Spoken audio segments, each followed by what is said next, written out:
of South Korea, napag-usapan namin yung IT, digital communication, because South Korea is still considered to be one of the best in the world when it comes to IT. And I said, kung sana matulungan mo kami yan.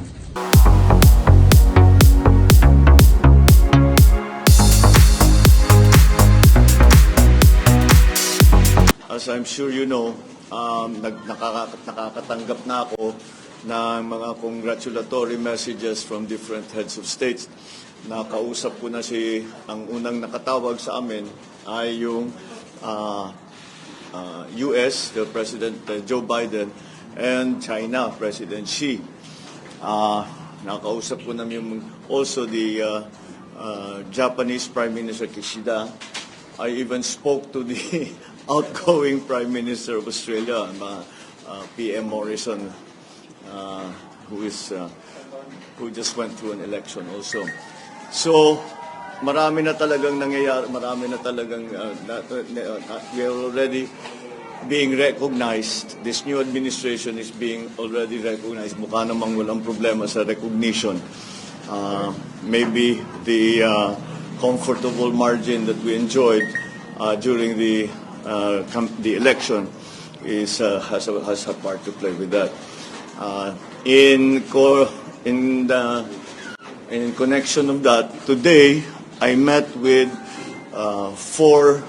three ambassadors: the ambassador of South Korea, the ambassador of Japan, the ambassador from India, and now the head of station of the United States, where we were able to discuss many of the things that how we are going to handle the next few years in terms of our relationships with the different countries. Ang aking lang laging pinapaalala sa kanila, sinasabi ko, palagay ko, sa pandemyang ito, ang recovery ng lahat natin ay hindi kakayanin ng kahit isang bansa, kahit gaano kayaman. Kailangan the partnerships will be the one that will bring us through. Keep the global economy at least as stable as is possible, and will give us the opportunities for us to take advantage of the opening of the global economy. So I think that we were all in agreement that that is going to be the situation. Specifically in Japan, with the Japanese ambassador, we spoke about some of the ODA projects that JICA ODA that possibly we can pursue. At marami siyang ipinakita sa amin na mga possibilities in terms of infrastructure, in terms of transportation infrastructure, in terms of the usual horizontal infrastructure, and also of employment, where he would like to see an increase. Japan would like to see an increase of employment of Filipinos in Japan. So that we will pursue those opportunities further. With the ambassador of South Korea, napag-usapan namin yung IT, digital communication, because South Korea is still considered to be one of the best in the world when it comes to IT. And I said, kung sana matulungan mo kami diyan. At pinag-usapan din namin with the South Korean ambassador, napag-usapan din namin yung offer nila at yung nakapunta na rito ng mga expert na nuclear power para tignan ang Bataan Nuclear Power Plant para makita kung ano ba ang maaring gawin. Pwede pa bang ituloy o kailangan na magtayo ng bago? What are the things that we will have to do? So, binuhay namin ulit ang diskusyon na yon. Although they have come before, we will now study their recommendations and their findings, and we will see if it can still apply. Because as we have been talking about all through the campaign, isa sa pinakamalaking problema is the supply of power. If we are going to industrialize post-pandemic, we are going to go through rapid industrialization when the power sector must be ready for that. And The problem with in the power sector is that laki ang lead time. Kahit na siguro yung pinakamaliit na planta, 3 years yan. Minimum, 3 to 5 to 7 years. But kahit na hindi aabutan ng administrasyon ko, we still have to start somewhere. So we spoke about that, and some of the other security concerns for the region. Siyempre, North Korea is a continuing concern to South Korea, and the stability in our area is something that we had also discussed. With the ambassador from India, we hit upon, he had 3 very interesting programs that they are instituting in India that I think might be applicable in the Philippines. And we again agreed to go into these different areas in greater detail. Number 1, of course, is agriculture.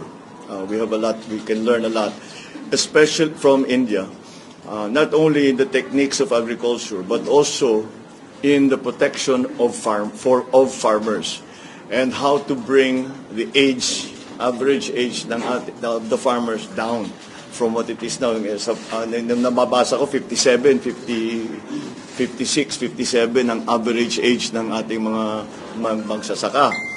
At walang pumapasok ng mga kabataan. And one of the solutions that was proposed is that it will, kung gawin nating high-tech yung ating agriculture, magiging interesting para sa mga mas bata. Because with the new technologies, we will need young people anyway. So we started talking about that in the protection of the farmers. I also, because it is one of the conclusions we arrived at during and after the pandemic, after the first hit of the pandemic, yung gamot. And we know that India is one of the largest manufacturers of generic drugs. And I think, I said, if we could go into partnership para magkaroon ng production dito sa Pilipinas, turuan nyo kami what is the manufacturing technology, what are the necessary things that have to be put in place. Is there new legislation? Will we have to put up a new agency, or we will have to do training of those of yung mga nasa atin na tao? But in the end, to be able to provide at least the basic, yung mga basic lang na mga gamot na dito na nanggagaling. Marami na tayong ginagawa pero marami pa rin kulang. And kaya naman siguro, I have no doubt na yung ating mga manufacturers dito, kaya naman nilang gawin yan. Pero we will get advice because may experience ang India. Kaya siguro naman marami silang maipapakita sa atin. Titignan natin kung babagay dito sa Pilipinas, baka maka-adapt tayo, and we will also be able to pursue that. The other very interesting area that we talked about with the Indian ambassador was their programs in India for microfinancing. And this is again because of the MSMEs that we are hoping to assist. To bring back, to create more jobs, to bring people back their livelihoods. Meron silang statistic na nagulat kaming lahat, sinabi, 70 pesos pa lang, 70 pesos pa lang, pwede na silang magbukas ng account doon sa kanila. Napakaliit lamang, kaya na nila. So sabi ko, will you please send me material? Because I'm very, very interested in that. Kasi mabusisi ang trabaho na yan. India has always been a pioneer in terms of microfinancing. But they have taken it already to this level na kahit ganun lang kaliit ang puhunan mo, pwede ka na magkabangko, pwede ka na magka-bank account, pwede ka na maghanap buhay, pwede ka na magnegosyo. And with the American charge, well, as you can imagine, pagka kausap natin Amerikano, marami talaga kaming pag-uusapan. But primarily, one of the first subjects that we came upon were the assistances that the United States is offering to mitigate climate change in different countries. At very active sila. They want to take a leadership role in the mitigation of the effects of climate change, of global warming. And I said, it is that became, nung nakita ko sa brief na yun ang kanilang ginagawa, ay nakita ko kagad kasi napakataas natin, top 3 tayo at risk sa climate change. So that is immediately of great interest. Security concerns, of course, have always been a big part of our relationship with the United States. But then the additional ang aking sinasabi, it is very well. Of course, we will welcome any assistance for the economy that we can get from the United States. But I think that not only a dependence on aid from the United States, but also in trade not aid, balik pa rin tayo doon, trade not aid. And so to open the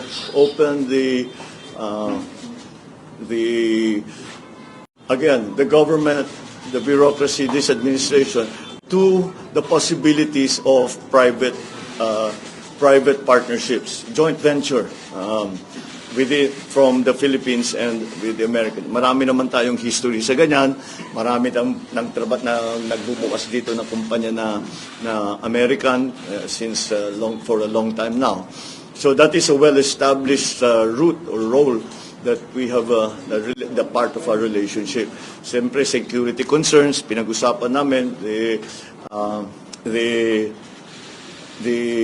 return or the re-signing or the extension of the VFA agreement and how it has to be redefined for the near future with the changing situation around the world, especially in our region. Siyempre, yun ang ating primary concern. So we talked about some new technologies that might be available to us in terms again of power generation, but which ang usapan talaga nasa climate change. Napunta kasi naman climate change na pupunta yan sa lahat ng sektor eh. Kaya yun ang napunta power, napunta sa agri, napunta sa iba't ibang sektor. So that is the extent of my discussions with the ambassadors today, with some of the diplomats that came to see me today. This is not the first time I've met with them. This must be about the second, third, or fourth time already dahil nung kampanya pa lang, marami nang pumupunta, nagtatanong, ano ba talagang iniisip mo, ano yung binabalak mo. And this is just to further the discussion so that we get into actual practical detail. Hindi lang yung mga vague ideas of what can be done, but really to dig down and to see what can be done, what needs to be done para mag-succeed itong mga program na ito. What do we have to do in the Philippines? What can we expect from our partners around the world? So that's basically it. Except for some of, I think yung inaantay nyo talaga yung mga appointment. Yes. Well, na ano tayo ni our friend the incoming DOJ secretary has already announced it himself. So sa segundahan ko na lang siya that Boying Remulla, I have asked him to join the government as DOJ, the Secretary of the Department of Justice. I think he will be very good. He has, as you know, he has a great many years of experience in government, number one. And what many people do not know is that he's actually a very, very good lawyer. And so I think he will fit very nicely into the DOJ. I guess we can talk about our last meeting already.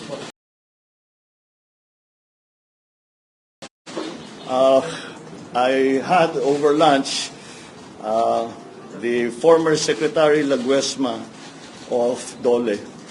and Toots Ople to talk about the labor segment, both DOLE and the new Department of Migrant Workers. Our new my nominee for DOLE is going to be the former Secretary Laguesma, to return. And we've asked help from Toots Ople to organize already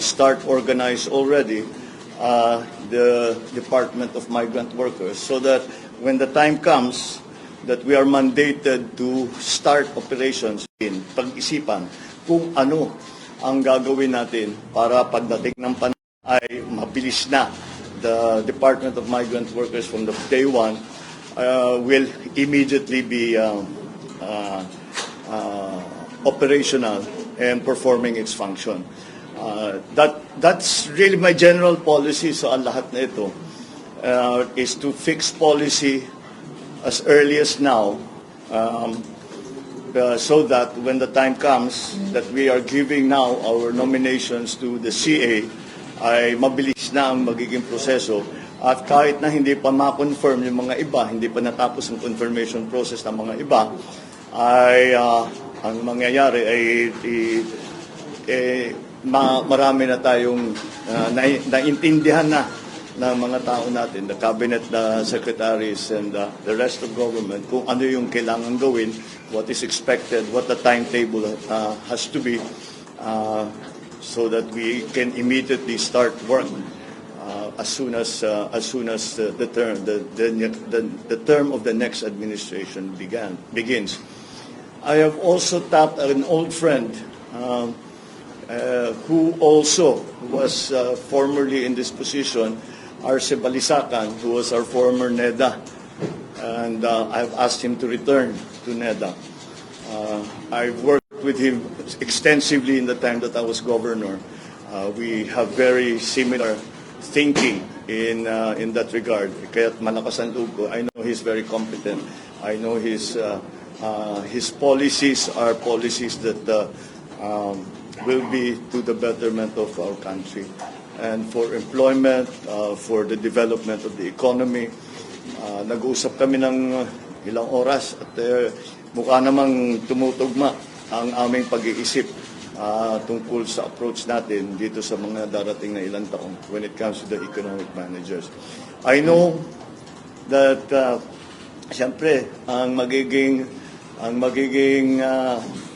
ang punot dulo talaga na susunod na administrasyon is the economy. Kaya alam ko yan inaabangan na talaga ninyo.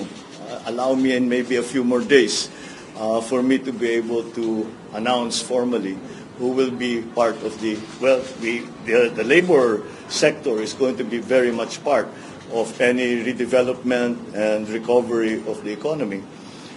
So that's part of it. NEDA, obviously. Sa NEDA, having come from governor, sabi ko dapat ibalik natin yung primary function ng NEDA. NEDA, you have to remember, is the National Economic Development Authority.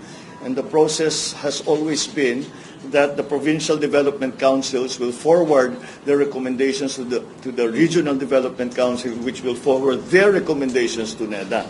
Hindi na nasunod yun. Kailangan natin maibalik because, again, being a proponent of local government, we need to hear from local governments so that what we do at the national level is relevant to the needs and the concerns of local government. So that's it for now. I think that's enough to be getting on with. We're working very hard on the other departments, and dahan-dahan naman. We are beginning to fill the positions. I still have to talk to them, some of our proposed nominees, and we have to understand na nagkakasundo kami sa polisiya. Kasi kung di naman sila mag-agree, mahirap naman masyado yun. So we will continue to discuss with them, and should they agree, umpisahan na namin ang mga planning para diyan. So I wanted, technically talaga, dapat after proclamation itong mga announcement na ito. Pero I know na maraming hindi na makapag-antay dahil nga napaka-importante itong mga appointment na ito. But allow me the luxury of a few more days and we will be able to announce more. At the moment, siyempre nakaabang na kami sa canvassing. My best information is that the canvassing will proceed rapidly, and I told the speaker and the leadership of the House and of the Senate that I'm on call. Kung matapos sila, kahit anong oras, kahit hating gabi, I will be happy to go there to be proclaimed. So that's what we are busy with now. And that also explains to you bakit ako naka-Amerikana. Dahil nga, mga kaharap ko, ambassador, na ibang look namin dito sa headquarters at hindi na kami nangangampanya at we are now back in the office, working in the office. So I'll leave that with you for now. I'll take a few. Sa inauguration po, Mr. President, are we going to held it sa grandstand po since parang Hindi kaya because nga na may ospital eh. Ginagamit pa eh. Hindi naman natin pwedeng ilipat ito na. Kailangan pa ito. Yata ng Manila government and even the DPWH Secretary Roger Mercado parang sa Gina sinabi niya na. No, I don't think there's any need to go to that. Yun lang, we're now looking for an alternative. So out na po yung grandstand? I think for now, unless something will change radically, we cannot use Kirinong Grandstand. Mas maganda para sa akin, gusto ko doon dahil yan ang tradition eh. Pero marami talagang pinalitan yung pandemic. Wala tayong magagawa. Sir, under your administration, will the Philippines participate in the Indo-Pacific Economic Framework? Yes, we talked about that. Can you discuss more? Yes, we are very much involved. We are very much involved, and we are considered very much an important member of that aggregation. So some of the elements of the Indo-Pacific Regional Treaty are going. We spoke about with the different ambassadors, most specifically with the American charge.